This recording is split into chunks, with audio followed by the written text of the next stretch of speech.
अस्सलाम वालेकुम व्यूअर्स, कैसे हैं आप लोग। उम्मीद करती हूँ खैरियत से होंगे।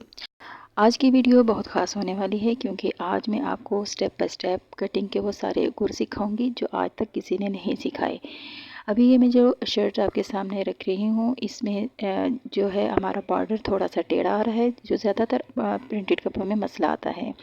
और इसके गले का जो एम्ब्रॉयडर्ड गला है और इसका जो नेक का नाप है वो थोड़ा सा कम था। शर्ट लंबाई हमारे पास ये नाप से कम जा रही थी, इसलिए मैंने इसको एक्स्ट्रा रखा। सबसे पहले आप जितनी लेंथ तैयार करेंगे वहाँ तक इसकी लंबाई का निशान ले लें और फिर उसके ऊपर आपने तीरे का निशान ले लेना है। एक्स्ट्रा कपड़ा हमने काट देना है क्योंकि अगर हम उसको शामिल करेंगे तो हमारी नेकलाइन बहुत नीचे चली जाएगी। तो हमने नेकलाइन के मुताबिक इसको रख लेना है और फिर उसके मुताबिक हमने इसके अंदर डिज़ाइनिंग कर लेनी है जितनी हमारी शर्ट की लंबाई तैयार होगी।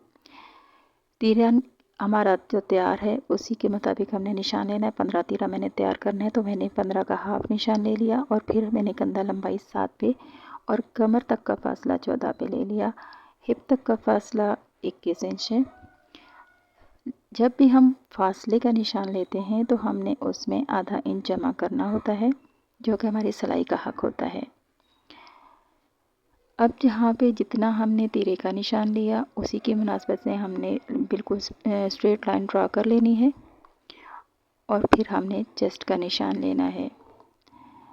यहाँ एक और बात आपको बताती चलूँ कि हमेशा जब भी हम कटिंग करते हैं तो हम कपड़े को उल्टा रखते हैं, लेकिन यहाँ पे मैंने कपड़े को सीधा रखा हुआ है। उसकी एक वजह ये थी कि डिज़ाइन थोड़ा टेढ़ा जा रहा था और मैंने उसको बैलेंस में रखने के लिए तो मैंने उसी का सेंटर बना के तो रख लिया।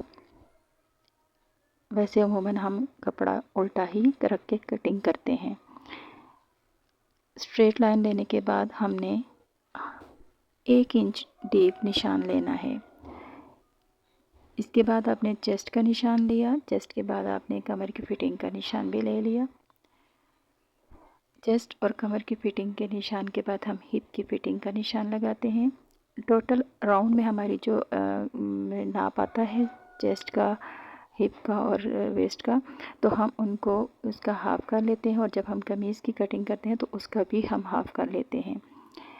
ये स्केल परफेक्ट निशान लगाने के लिए इसका तरीक़ाकार आप चेक कर लें कि इस तरीके से हम निशान लगाते हैं।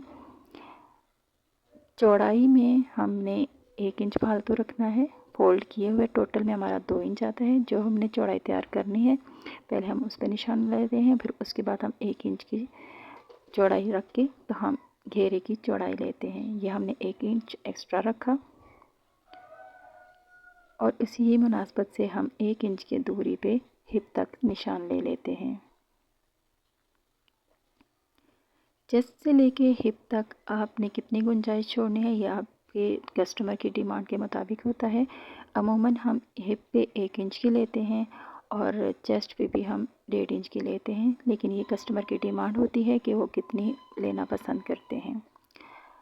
ये भी मैं फ्रंट की कटिंग कर रही हूँ।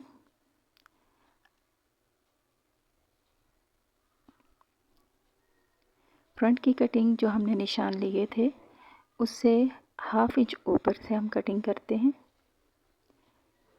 ये कंधे की गोलाई को आप ज़रा गौर से देखिए। चेस्ट से हम तकरीबन 1.5 इंच का इजाफी कपड़ा रख देते हैं गुंजाइश के लिए। तो चेस्ट पे हमने हल्का सा कट लगा देना है ताकि हमारी सिलाई बराबर रहे। गुंजाइश रखते हुए हमने चेस्ट, वेस्ट और हिप्स पे गुंजाइश रख के हमने कटिंग करनी होती है, बिल्कुल साथ साथ कटिंग नहीं करते। और इसी तरीके से आपने इसको बिल्कुल नीचे दामन तक की कटिंग कर लेनी है। ये हमारी फ्रंट साइड है। अब इसी के मुताबिक हमने बैक साइड की भी कटिंग करनी है। बैक साइड की कटिंग करने के लिए आपने कपड़े का सेंटर इसी तरीके से बना लेना है। याद रहे जिस तरीके से हमने चेस्ट पे कटिंग का छोटा सा निशान लगाया था इसी तरीके से हमने वेस्ट और हिप्स पे भी निशान लगा लेने हैं ताकि हमारी सिलाई में ये चीज़ें बिल्कुल बराबर आएँ, ऊपर नीचे ना हो जाएं। कटिंग करते हुए कपड़ा सीधा बिछाया था, इसलिए अब मैं यही निशान उल्टी तरफ लगाने लगी हूँ ताकि सिलाई करते हुए कोई प्रॉब्लम ना हो। बिल्कुल उसी तरतीब से मैंने ये निशान ले लिए। अब इस स्केल की मदद से उनको मैं जिस तरीके से हमने सीधे निशान लिए थे अब उल्टी साइड पे भी मैंने वो निशान ले लिए हैं। वैसे तो मैंने आपको बताया था कि जब भी हम कटिंग करते हैं उल्टी साइड से कटिंग करते हैं, और ये सारे निशान जब हम उल्टी साइड से कटिंग करते हैं तो सारे निशान हमारे इसी तरीके से खुद बहुत सिलाई के लिए सीध में आ जाते हैं। लेकिन अभी हमने जब सीधी साइड से कटिंग की है तो ये थोड़ी सी परेशानी हो रही है, लेकिन ये सिर्फ उस वजह से किया कि हमारी कढ़ाई जो है वो बिल्कुल बैलेंस में आए। जिस तरीके से हमने फ्रंट साइड का सेंटर बनाया था इसी तरीके से हमने बैक साइड का सेंटर बना के भी तो हमने उसको बिछा लेना है। अब उसके ऊपर मैंने फ्रंट साइड की जो कटिंग की थी वो बिल्कुल दरमियान से बराबर रख के बिछा ली है। अब यहाँ पे आप इसको गौर से देखें कि बैक साइड के तीरे का निशान जब हम लेते हैं तो कंधे के लंबाई के लिए हम उसको तकरीबन स्टार्ट में 1-1.5 इंच तक बिल्कुल सीधा लेते हैं। फिर हम इस तरीके से हल्की हल्की सी गोलाई गैप देते हुए तो हम इसकी गोलाई कर देते हैं और तकरीबन ये हमारा 1 से सवा इंच तक ये गैप आ जाता है फ्रंट की कटिंग में। अब यहाँ से जो हमने कटिंग की है ना फ्रंट की, उससे आधा इंच बढ़ा के हमने बैक साइड की कटिंग करनी है और गले के करीब जाके हमने उसको तकरीबन 1.25 इंच की कटिंग कर देनी है। अब इसी बाकी कटिंग हमारी बिल्कुल बराबर होती है फ्रंट बैक की, सिर्फ कंधे में हमारे आर्म होल में थोड़ा सा फ़र्क होता है जो मैंने आपको बता दिया। अब हमने इनको बिल्कुल बराबर रख के कटिंग कर देनी है। बैक साइड की कटिंग करते हुए भी आपने चेस्ट का और वेस्ट और हिप्स का जो निशान मैंने कट की सूरत में लगाया था उसी तरीके से लगा देना है ताकि हमारे दोनों पलड़े बिल्कुल बराबर रहें। बिल्कुल एंड तक हमारी कटिंग इसी तरीके से बराबर होती है। यहाँ पे आपको नज़र आ रहा होगा कि मेरे अगले और पिछले घेर में फ़र्क आ रहा है। और आज की वीडियो में भी यही ख़ास मैंने आपको बताना है कि अगर इस तरह का मसला आ जाए तो हम क्या करते हैं, उसको हम सीधा कैसे करते हैं। लेकिन यहाँ पे मेरा सिर्फ एक नहीं दो मसले आ रहे हैं। एक तो बॉर्डर टेढ़ा आ रहा है और दूसरा हमारी लेंथ से भी ये कम में जा रहा है। तो हमारा जितना ये छोटा आ रहा है तो इसको भी हमने कवर करना है कि हम इसका हल क्या निकालेंगे। बाजू की कटिंग के लिए यहाँ से हम इसका निशान 3 इंच पे लेते हैं और इस तरीके से आहिस्ता आहिस्ता इसकी शेप देते हुए हम इसकी गोलाई करते जाते हैं। यहाँ तक तकरीबन हमारा 2 से 2.5 इंच सीधा होना चाहिए और यहाँ पे पहुँच के आपने बिल्कुल सेंटर का हल्का सा कट ज़रूर लगा लेना है। फ्रंट साइड की डीप कटिंग करने के लिए यहाँ पे आपने ये देखना होता है कि हमारे बाजू किस तरतीब से हमने बिछाए हैं। अगर तो हमने उनको इसी तरतीब से वहीं से डबल फोल्ड किया हुआ है तो आप सिर्फ ऊपर वाले दोनों पलड़े लेंगे, और अगर आपने 2 अलग अलग बाजू रखे हुए हैं तो आप फिर उसमें से एक पीस हटा के तो दरमियान वाले 2 पीस की कटिंग करेंगे, तो तब आपके बाजू की सही कटिंग होगी। वरना आपकी डीप कटिंग दोनों बाजू में से किसी एक की हो जाती है गलती से। तो इस पे भी इंशाल्लाह मैं अलग से भी वीडियो बनाऊंगी कि हम इसकी ये डीप कटिंग कैसे करते हैं। आपने इस तरतीब से इनकी डीप कटिंग कर लेनी है। अब आते हैं आगे से मोरी की तरफ। आपने बाजू के इतने खुले रखने होते हैं उस तरतीब से आपने उसमें 1 इंच जमा करके तो अगली कटिंग कर लेनी है। यहाँ से आप उसको हल्की सी शेप देते देते बगल तक इसकी कटिंग कर लेते हैं। हमारे बाजू की कटिंग भी होगी। आगे से जो धागे वगैरह निकले हुए हैं उनकी भी हम कटिंग कर लेते हैं ताकि सिलाई करते हुए ये धागे बार बार आपको तंग ना करें। बाजुओं की कटिंग करने के बाद हमारी शर्ट की कटिंग कंप्लीट हो चुकी है। अब हम आते हैं सिलाई की तरफ। कटिंग करते हुए मैंने आपको बताया था कि यहाँ पे हमारा ये मसला आ रहा है कि हमारे बॉर्डर टेढ़े हैं। तो उसके लिए हमने क्या किया, पहले हमने दोनों बॉर्डर को बिल्कुल बराबर रखी तो हमने इनकी कटिंग कर ली। लेकिन जब हमने इनकी कटिंग की तो हमारे ऊपर नीचे से यहाँ सेंटर में तकरीबन 1.5-2 इंच का हमारा फ़र्क आ रहा है। तो अब इस फ़र्क को हमने कैसे कवर करना है, हमने इसमें मुख्तलिफ जो है ना डिज़ाइन भी तरतीब दे सकते हैं, लेकिन ये थोड़ा सा ज़रा हट के मैंने डिज़ाइन बनाना था, इसलिए मैंने इसमें लेस का यूज़ किया है। ये लेस मैंने इस मैचिंग में इस्तेमाल की है कि ये बॉर्डर में बिल्कुल पता ही नहीं चल रहा कि यहाँ पे हमने इसमें लेस इस्तेमाल की है। तो अब यहाँ पे नीचे हमने बॉर्डर भी अटैच करना था तो मैंने नीचे बॉर्डर अटैच कर दिया और ऊपर मैंने लेस अटैच कर दी। तो अब इससे ये हो गया कि हमारी कमीज़ की जो लेंथ थी वो भी कंप्लीट हो गई और इसमें खूबसूरती में भी इजाफा हो गया। प्रिंटेड कपड़ों में इस तरह के मसाइल आते रहते हैं और इन मसाइल को किस तरीके से हम हल करते हैं यही हमारी अक्लमंदी होती है। अब सबसे पहले आपने गला बना लेना है। फ्रंट गला तो मैं 2-3 वीडियो में बता चुकी हूँ। बैक गला बनाने के मुख्तलिफ तरीके होते हैं, तो आज एक नया तरीका आपके साथ शेयर करना चाहूँगी। सबसे पहले आप ओरेब पट्टी बना लें। ओरेब पट्टी बनाने के लिए जो बेसिक आपने सीखनी होती है बात वो ये होती है कि हमेशा तिकोन में से ओरेब बनाते हैं। जितनी अच्छी आपकी ओरेब होगी उतना ही आपका अच्छा गला बनेगा। तो तकरीबन 1.5 से पौने 2 इंच हम इसकी चौड़ाई लेते हैं। तो मेरे पास ये जो स्केल है इसकी चौड़ाई इतनी है, तो इस हिसाब से मैंने इस स्केल की चौड़ाई के मुताबिक मैंने पट्टी का निशान लगा लिया। निशान लगाने के बाद आपने बिल्कुल इस निशान के ऊपर से इसी तरीके से कटिंग कर लेनी है। कटिंग का आराम आराम से मैं इसलिए आपको बता रही हूँ ताकि आपको एक एक चीज़ समझ आ जाए। जल्दी जल्दी बताने से आप लोग उस चीज़ को सही समझ नहीं पाते। ख़ास तौर पर मैंने आपको पहले भी बताया था कि मैं ज़्यादातर वीडियो इस तरीके से बनाती हूँ कि बिल्कुल नए सीखने वाले भी एक एक चीज़ को समझकर अपना काम कर सकें। तो ओरेब पट्टी हमने बना ली, अब हम इसको डबल फोल्ड करेंगे। इस तरीके से आपने इसको फोल्ड कर लेना है। इस तरीके से फोल्ड करने से ये होता है कि आपकी ये आराम से तय बैठी हुई होती है और जब आप सिलाई करते हैं तो आपको कोई मसला नहीं होता। और इसमें अगर आपको ये भी मुश्किल लगे तो आप इसके अंदर गम स्टिक यूज़ करके इसको चिपका सकते हैं ताकि आपकी सिलाई में और भी ज़्यादा आसानी हो सके। कमीज़ का अगला गला जितना हमने तैयार किया हुआ है उसी तरीके से हमने उसका नाप लेके तो बैक साइड की कटिंग करनी होती है। फ्रंट साइड आपने रखी इसके साथ, कंधे की साइड से हम बिल्कुल बराबर रखते हैं और यहाँ पे हमने तकरीबन 2 से 3 पॉइंट का गैप दे के यहाँ पे हमने तो गला तैयार करना है। 2 से 3 पॉइंट दे के तो हमने इसकी कटिंग करनी होती है। 2.5 इंच हमारे गले की लंबाई है। गले की लंबाई का निशान लेके तो हमने इसकी गोलाई करनी है। ये आपने इस अंदाज में इसकी गोलाई करनी है। शुरू में कैंची बिल्कुल आपने सीधी नहीं चलानी, शुरू से ही आपने इसकी हल्की सी गोलाई देनी है।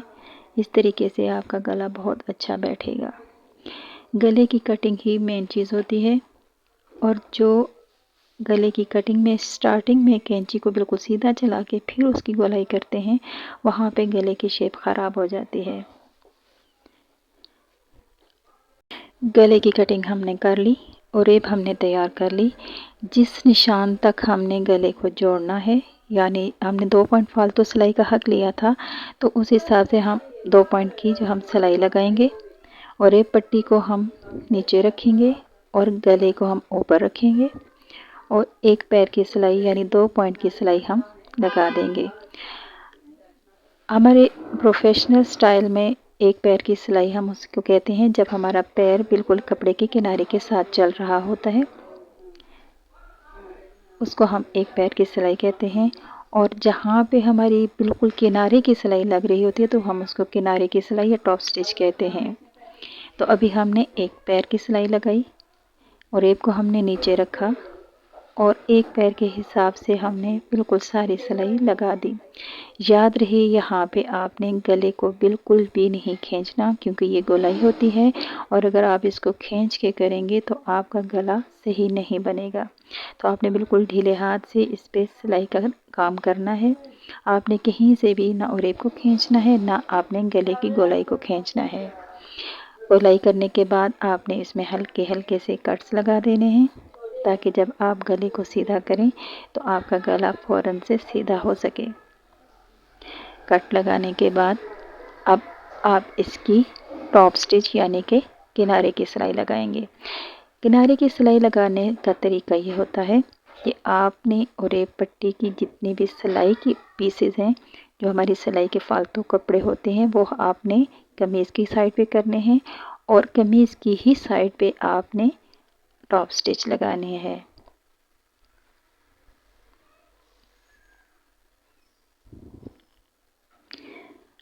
यहाँ मैं आपको थोड़ा सा क्लोज करके दिखा देती हूँ कि आपने इसको कैसे सिलाई लगानी है। ये देखिए कितने क्लोज तरीके से मैंने आपको दिखाया कि यहाँ पे हमने सिलाई लगानी होती है और जितनी ही सफाई से आप ये सिलाई लगाएंगे उतना ही प्यारा आपका गला लगेगा। याद रहे, सिलाई में आपकी जितनी नफासत होगी उतना ही आपका काम अच्छा लगेगा। अगर आप किनारे की सिलाई को 2 पॉइंट की दूरी पे लगा देंगे या 1 पॉइंट के हिसाब से भी लगा देंगे तो इतनी अच्छी नहीं लगती। किनारे की सिलाई हमारी सुई बराबर ही होती है, तो उसका गैप इतना ज़्यादा नहीं देते। अब हमने जो गला बनाया था फ्रंट का, उसको इस जो हमने किनारे की सिलाई लगाई है और ये पट्टी को छोड़ के तो हमने वहाँ भी इसको मिलाना है। अभी आप इसको गौर से देखें कि मैं किस तरीके से यहाँ पे मिला रही हूँ। तीरे की जो हम ये गहराई वाली सिलाई लगाते हैं, ये तकरीबन हमारा आधे इंच का हक होता है। हमने इसमें आधे इंच की सिलाई लगानी होती है और दोनों कपड़े बिल्कुल बराबर चला के हमने रखने होते हैं। किसी एक कपड़े को खींचना नहीं होता, दोनों कपड़े बिल्कुल बराबर चलते हैं। यहाँ पे आप थोड़ा सा गौर से देखें कि जहाँ पे हमारे गले की गोलाई ख़त्म हो रही है वहीं पे हमारे फ्रंट और बैक दोनों गले आपस में मिल रहे हैं। यहाँ से हमने और एक पट्टी को पलटा अंदर की तरफ और हल्की सी हमने यहाँ पे ढील दी है और यहाँ पे हमने टांका पक्का कर लेना है ताकि हमारा गला यहाँ से उधड़ ना सके, फट ना सके। धागे बहुत एहतियात से काटने हैं आपने, क्योंकि धागे लटकते हुए बहुत बुरे लगते हैं। तो जब भी आप सिलाई करें तो अपने धागों पे ज़रूर तवज्जो दें कि जब भी आप काम स्टार्ट करें तो पहले पिछला वाला धागा ज़रूर काटें और जब एंड करें तब भी धागा ज़रूर काटें। दूसरी साइड पे भी हमने इसको इसी तरीके से मिला लेना है। जिस तरीके से हमने इस साइड को तैयार किया दूसरी साइड को भी सेम उसी तरीके से ही करना है। फ़र्क सिर्फ इतना है कि यहाँ पे आपने उरेब को अंदर की तरफ थोड़ी सी ढील दे देनी है। एक पॉइंट की ढील होती है, बहुत ज़्यादा ढील नहीं होती, लेकिन 1 पॉइंट की ढील देने से हमारा गला खुद ब खुद अपनी जगह पे बैठ जाता है। और बाकी आपने सिलाई को उसी ही तरीके से, जिस तरीके से हमने दूसरे शोल्डर पे किया था, इसी तरीके से इस शोल्डर पे भी हमने इसको स्टिच कर लेना है।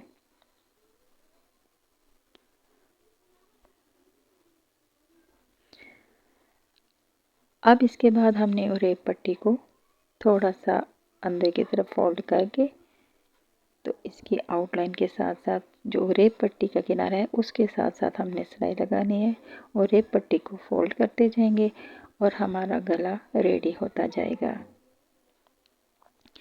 यहाँ पे बस सिर्फ आपने ये ध्यान देना है कि जो हमारी आउटलाइन है, जो हमारी टॉप स्टिच है, वो बिल्कुल दरमियान में रहे और ये पट्टी सामने गले की तरफ बाहर निकली हुई नज़र ना आए। हमने इसी तरीके से बिल्कुल इस गले को एंड कर लेना है और कंधे के जोड़ पे सिलाई को ख़त्म करते हुए आपने टांका पक्का कर लेना है। हमारा बैक साइड का गला बिल्कुल रेडी हो चुका है। अब आपको मैं इसकी फाइनल लुक दिखाती हूँ कि बगैर इस तरीके, ये देखें कितनी अच्छी गोलाई बैठ गई है। गला हमारा रेडी हो चुका है, फ्रंट और बैक दोनों। इसके बाद बारी आती है हमारी फिटिंग की सिलाई की।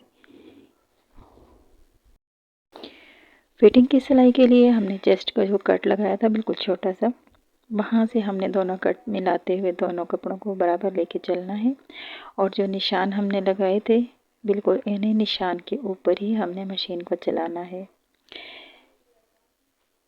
सिलाई लगाते हुए चेस्ट और वेस्ट, ये भी आपको कट नज़र आ रहे हैं वेस्ट के, तो इनको हमने आपस में मिलाना है और इनके कट ऊपर नीचे नहीं होने चाहिए। इससे आपके कपड़े में बिल्कुल बराबर की सिलाई लगती है।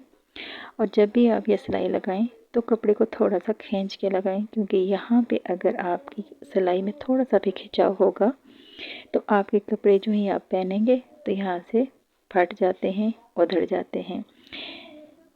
इस सिलाई को आपने थोड़ा सा खींच के लगाना होता है और खींचने के लिए मैं हाथ की उंगली और अंगूठे को थोड़ा सा दबा रही हूँ। हिप पे आके आपने वहीं से धागा तोड़ना नहीं है, बल्कि सुई नीचे करके पैर उठा के आपने कपड़े को घुमा लेना है और वापस उसी सिलाई पे आपने दोबारा से सिलाई लगा देनी है ताकि हमारा ये जोड़ पक्का हो सके। दूसरी साइड पे फिटिंग का सिलाई का जो निशान है बिल्कुल सेम उसी ही नाप पे लगाने का तरीका। वैसे तो बहुत से टेलर अपने अपने रुख पे करते हैं, लेकिन ये है मेरा अपना ज़ाती तजुर्बा है, इसलिए मैं आपके साथ भी इसको शेयर करती हूँ कि आप जो सिलाई लगाएं उसको नीचे रखें और ऊपर वो कपड़ा रखें जिस पे आपने सिलाई अब लगानी है। चाक को हल्के हाथ से आप उसी निशान के ऊपर जब चलाएंगे तो आपकी सिलाई का निशान उभर के तो इस तरह सामने नज़र आना शुरू हो जाएगा, जैसे भी आपको नज़र आ रहा है। इससे बहुत परफेक्ट सिलाई का निशान लगता है, दोनों साइडें बिल्कुल सेम बन जाती हैं। ये आपको मैंने नज़दीक से बताया। ये देखिए, चाक को आप खड़ा करें और ये इस निशान के ऊपर रखें और ख़ुद ब खुद वही निशान ऊपर की तरफ आ जाता है। याद रहे, सिलाई जिस पे लगाई होती है वो कपड़ा नीचे और जिस पे सिलाई लगानी होती है वो कपड़ा ऊपर रखते हैं। दोनों कट बिल्कुल बराबर रख के, चेस्ट वेस्ट हाइप के हम कट बराबर रख के तो उसके ऊपर चाक हल्के हाथ से जब चलाते हैं तो वह निशान उभर के ऊपर आ जाता है। ये दूसरी साइड की फिटिंग की सिलाई भी आपके सामने मैं लगा रही हूँ। बिल्कुल वही निशान जो आपने अभी चाक से लिया उसी निशान के ऊपर आपने ये सिलाई लगा देनी है। लेकिन वही बात कि आपने अब ये फिटिंग की सिलाई लगानी है तो इसको हल्का सा खींच लेना है ताकि यहाँ से हमारे टांके बाद में ना टूटें। जब तक हम ये सिलाई लगाते हैं आपको याद करवा दूँ कि अगर अभी तक आपने मेरे चैनल को सब्सक्राइब नहीं किया तो मेरे चैनल को सब्सक्राइब कर लें, और अगर आपको वीडियो पसंद आ रही है तो इसको लाइक भी करें और शेयर भी करें। कमेंट्स ज़रूर कर दिया करें ताकि मुझे पता चलता रहे कि मेरे कौन कौन से व्यूअर्स हैं जिनको मेरी ये काविश पसंद आ रही है और कौन कौन से ऐसे हैं जो इसमें मज़ीद कुछ और सीखना चाहते हैं। तो प्लीज़ मुझे इससे ज़रूर आगाह रखें कि आप मज़ीद क्या क्या सीखना चाहते हैं। मेरी बहुत सी बहनें इस चीज़ में परेशान होती हैं कि हम बाजू जब भी जोड़ते हैं तो हमारी डीप कटिंग हमसे सही तरीके से नहीं जुड़ती, तो जिसकी वजह से अभी मैं बहुत आराम से और बहुत इत्मीनान से स्लो आपकी वीडियो बना के आपको ये बताना चाह रही हूँ कि देखें, सबसे पहले हम डीप कटिंग को इस तरह आमने सामने रख लेते हैं और फिर बगल से हम कपड़ों को आपस में इस तरीके से मिला लेते हैं। इससे हमारी जो डीप कटिंग होती है वो दोनों आगे की तरफ और जो दूसरी बैक साइड वाली होती है वो बैक साइड पे चली जाती है। बगल से जब हम इनको सिलाई को आपस में मिलाते हैं तो सिलाई के दोनों पीस हम पिछली साइड पे कर देते हैं। ये देखें, यहाँ पे आपने जब इनको पीछे की तरफ कर दिया, अब आप इसको सिलाई लगाना शुरू करें। लेकिन जो हमने सिलाई लगाई हुई है फिटिंग की उससे 1-2 टांके पीछे की तरफ से आपने ये टांके इस तरीके से उठाने हैं और आधा इंच जो हमारी सिलाई का हक होता है इतनी चौड़ी सिलाई लगानी होती है। दरमियान वाला कट हमारे तीरे की सिलाई के साथ बिल्कुल बराबर रहना चाहिए, ये आगे पीछे नहीं होना चाहिए। अगर आपका दरमियान का कट आगे पीछे होगा तो आपकी कमीज़ पीछे की तरफ जाएगी। ये देखें, बिल्कुल बराबर आ रहा है। आधे इंच की चौड़ाई हमने एंड तक बरकरार रखनी है। कहीं पे कम और कहीं पे ज़्यादा करने से हमारे बाजू में फ़र्क आ जाता है। बाजू जोड़ते हुए आपने हाथ बिल्कुल बराबर ढीला एक जैसा रखना है और दोनों साइडों को मिलाते हुए आधे इंच का फासला बरकरार रखते हुए आप ये सिलाई लगाते जाएंगे। सेंटर का कट हमारे तीरे की सिलाई के साथ आना चाहिए, लेकिन इसमें एक और पॉइंट जो मैं आपको बताऊं कि ये सिलाई का जो कपड़ा होता है एक्स्ट्रा वाला वो हमने बैक साइड पे रखना होता है। अगर हम इसको आगे की तरफ कर देंगे तो हमारी कमीज़ उठी उठी सी रहेगी, आपके शोल्डर पे अच्छे तरीके से नहीं बैठेगी।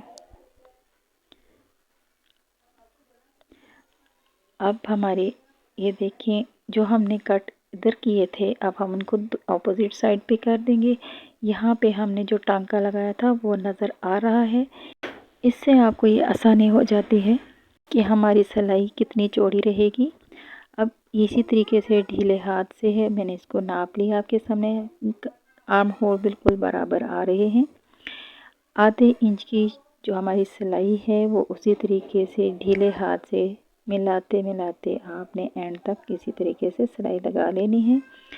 यहाँ पे हमारी डीप कटिंग में थोड़ा सा हमें एहतियात से चलना होता है, क्योंकि हमारी बैक साइड में तो ढीलापन होता है और यहाँ पे थोड़ा सा खिंचाव होता है। यहाँ से ये सीधी हो जाने की वजह से आपको बहुत आराम से इत्मीनान से इसकी सिलाई लगानी होती है। अगर आप यहाँ पे जल्दबाजी करेंगे तो आपके बाजू में कपड़ा कम पड़ जाएगा और आपकी कमीज़ में चुनट्स आ जाएंगे।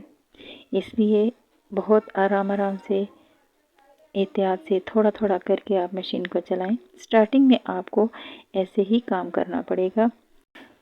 ये वीडियो इतनी आराम आराम से मैंने इसलिए बनाई है ताकि ये छोटी छोटी बातें जो सब बहनें मुझसे पूछती रहती हैं तो उनको भी अच्छे तरीके से समझ आ सकें। यहाँ पे मैंने क्लोज़ कर दिया कैमरे को। यहाँ आप देखें कि इसको मैंने ख़त्म कैसे करना है। जो सिलाई का निशान यहाँ पे नज़र आ रहा था उसी के ऊपर मैंने मशीन को चलाया, वहीं से मैंने इसको दोबारा पक्का किया और ये ख़त्म कर दिया। ये आप चेक करें कितने नफासत के साथ हमारे बाजू जुड़ चुके हैं। हमारा सेंटर बिल्कुल अपनी जगह पे है और ये जो इसका जोड़ है सिलाई के ऊपर बिल्कुल सिलाई बराबर आई है। कहीं पे कोई चुनट कोई खिंचाव नहीं आया। अब हम दामन को पाइपिंग लगाएंगे तो पाइपिंग के लिए ये वाला पैर हम यूज़ करते हैं। ये दो तरह के होते हैं, एक तो एडजस्टेबल होते हैं जो दोनों साइडों पे भी हो जाते हैं और एक ये सिंगल सिंगल वाले भी होते हैं। ये लेफ़्ट और राइट के हिसाब से मिल जाते हैं। तो अभी मैं लेफ़्ट वाला यूज़ कर रही हूँ। लेफ़्ट और राइट दोनों मिल जाते हैं, आप जो भी चाहें दोनों में से आप इस्तेमाल कर सकते हैं। यहाँ पे आपने जो सिलाई लगाई थी उसको आपने खोल लिया और आपके जो हिप के कट्स हैं वो आमने सामने बिल्कुल बराबर एक सीध में आ गए। यहाँ आपने बहुत एहतियात से इसको चीज़ को देखना है कि हम बग़ैर कट लगाए जो पाइपिंग इस्तेमाल करते हैं वो कैसे करते हैं। पाइपिंग में एक साइड इस तरह की होती है जिस पे सिलाई लगी होती है और दूसरी साइड प्लेन होती है। तो आपने इस साइड को इस तरीके से रखा और जो हमारी निचली साइड है जहाँ पे हमारे चाक इस तरीके से खुले होंगे वहाँ पे आपने इस साइड को रख दिया जो कि डोरी के बगैर होती है। अब आपने इसको इस तरीके से बिल्कुल तिकोन की शेप में उस सीध में चाक की सीध तक लेके जाना है। सीध बनाने के बाद आपने इस सिंगल कपड़े को इस तरीके से उठाना है और अब हमने इसके ऊपर सिलाई लगा देनी है। ये मैंने कैमरा क्लोज़ कर दिया ताकि आपको अच्छे तरीके से पता चल सके कि हमने स्टार्ट कैसे लेना है। ये हमने सिलाई रखी और चाक को आपके सामने मैंने इस तरीके से सामने से हटा दिया है ताकि आपको पता चल सके कि हमने इसकी सीध कैसे लेनी है। अब जिस निशान पे हमने कमीज़ को तैयार करना है उसी निशान पे हमने पाइपिंग को रखना है और सिलाई लगाते जाना है। सिलाई लगाते हुए इस चीज़ को ध्यान में रखना है कि आपने पाइपिंग को ज़्यादा खींचना नहीं है, क्योंकि अगर आप पाइपिंग को खींच के लगाएंगे तो बाद में आपके सारे चाक सिकुड़ जाएंगे। तो आपने बिल्कुल ढीले हाथ से पाइपिंग को साथ लेके चलना है। जितनी कमीज़ की चौड़ाई हमने तैयार करनी है उसी तैयार करना निशान पे हमने इसको साथ साथ सिलाई लगाते जाना है। और कॉर्नर बनाने का तरीका भी मैं आपको यहाँ पे बहुत आसान वाला बताने वाली हूँ कि इससे आपका कॉर्नर बहुत आसानी से बहुत प्यारा बनेगा।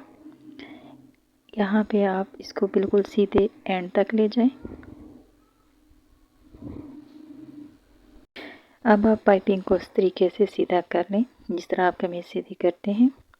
इसके बाद जो आपकी एक्स्ट्रा पाइपिंग है उसको आप बिल्कुल सीध में जिस निशान के ऊपर आपने दामन मोड़ना है वहाँ से इसको इस तरीके से ये देख लें। इस तरीके से आपने इसको मोड़ लेना है और आपने इसके साथ सिलाई लगा देनी है। चौड़ाई में आपने पाइपिंग जब लगानी है तो इस चीज़ का ख्याल रखना है कि अब आपने पाइपिंग को थोड़ा सा खींचना है, क्योंकि अगर आप पाइपिंग को ढीले से लगाएंगे तो आपकी पाइपिंग चौड़ाई में खुलती जाएगी। तो अब आपने चौड़ाई में हल्के हाथ से, ज़्यादा भी नहीं खींचना, लेकिन हल्के हाथ से आपने पाइपिंग को खींचना है ताकि आपका दामन बिल्कुल बराबर रहे। और ख़ास तौर पे आपके जब ऐसे कपड़े जिसमें चौड़ाई में लचक ज़्यादा होती है उसमें आपने पाइपिंग को लाजमी खींचना होता है। अब उसी निशान पे जिस पे आपने दामन तैयार करना है पाइपिंग को इस तरीके से लगाते जाएं और बिल्कुल डोरी के साथ साथ आप ये सिलाई लगाते जाएंगे। दामन आपने थोड़ा सा पाइपिंग को खींच के बनाया और चाक पे आपने बिल्कुल भी पाइपिंग को नहीं खींचना। ये याद रखने वाली बातें हैं, आपने इनको लाजमी याद रखना है। इसी तरीके से आपने बिल्कुल एंड तक सिलाई लगा लेनी है और जिस तरीके से आपने पहला कॉर्नर बनाया था उसी ही तरीके से आपने अब नेक्स्ट ये कॉर्नर भी बना लेना है।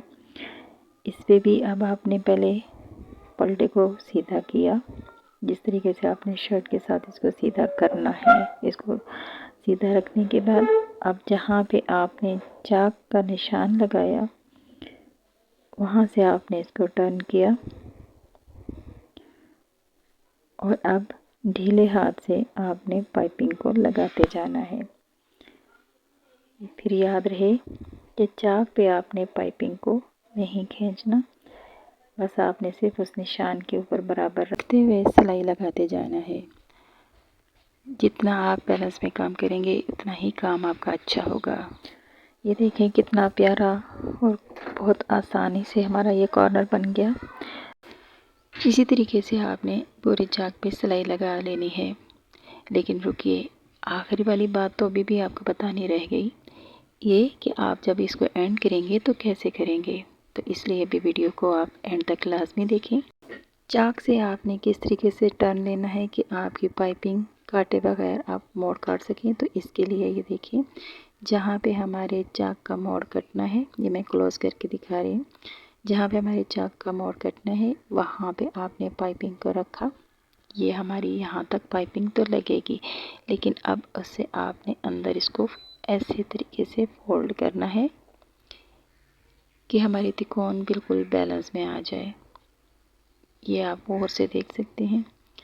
इस तरीके से आपने बिल्कुल सिलाई के शेप में जितने आपने चाक रखने हैं वहाँ तक आपने इसको फोल्ड कर लेना है और यहाँ पे आपने इसकी सिलाई को एंड कर लेना है।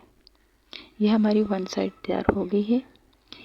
अब हमने इसको दूसरी साइड पे भी इसी तरीके से, जिस तरीके से हमने पहली साइड को किया था, इसी तरीके से हमने फिर दूसरी साइड को करना है।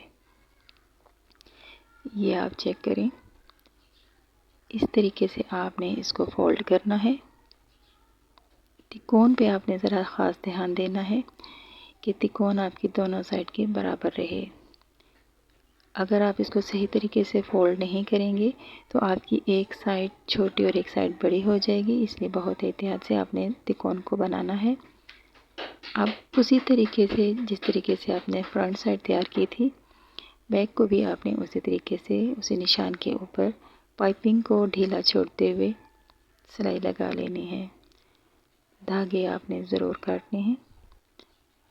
आपने देखा होगा कि मैं बार बार धागे काटने की ताकीद करती हूँ, क्योंकि आपके काम में नफासत तभी आती है जबकि धागे अच्छे से कटे हुए हों। अगर धागे लटक रहे हों तो बहुत ही बुरे लगते हैं और आपका अच्छा भला काम भी रफ सा लगने लगता है। अब उसी तरीके से आपने सारी पाइपिंग को लगा लेना है जो जो उसूल मैंने आपको बताए हैं। अब यहाँ पे मैं आपको इसका एंड करने का तरीका बता रही हूँ कि आपने जहाँ से स्टार्ट किया था अब उसको वहाँ पे किस तरीके से एंड करना है। तो जो हमने पाइपिंग स्टार्ट की थी उसको पहले हमने इस तरह फोल्ड किया, फिर हमारी जो पाइपिंग आ रही है उसको भी हम तिकोन बना के इस तरीके से फोल्ड कर लेते हैं। यह हमारी फाइनल लुक आ गई। अभी हमने इसकी डबल वाली सिलाई नहीं लगाई, लेकिन अभी सिंगल सिलाई से ही आपको आइडिया हो गया होगा कि हमारी ये पाइपिंग कितनी अच्छे से बैठेगी। आपने इसको अच्छे से प्रेस कर लेना है। प्रेस करते हुए आपने डोरी की साइड से पाइप इस्त्री को चलाना है। ये हमारी चाक की लुक आ गई। कमीज़ की फ़ाइनल लुक आप चेक कर सकते हैं कि गला अपनी जगह पे कैसा बैठा हुआ है, बाजू में कोई चुन्नट कोई झोर वगैरह नहीं आई, और हमारे जो बॉर्डर का जो डिज़ाइन था वो भी हमने बराबर कर लिया। लेस इसमें कितनी ज़बरदस्त मैच हो गई।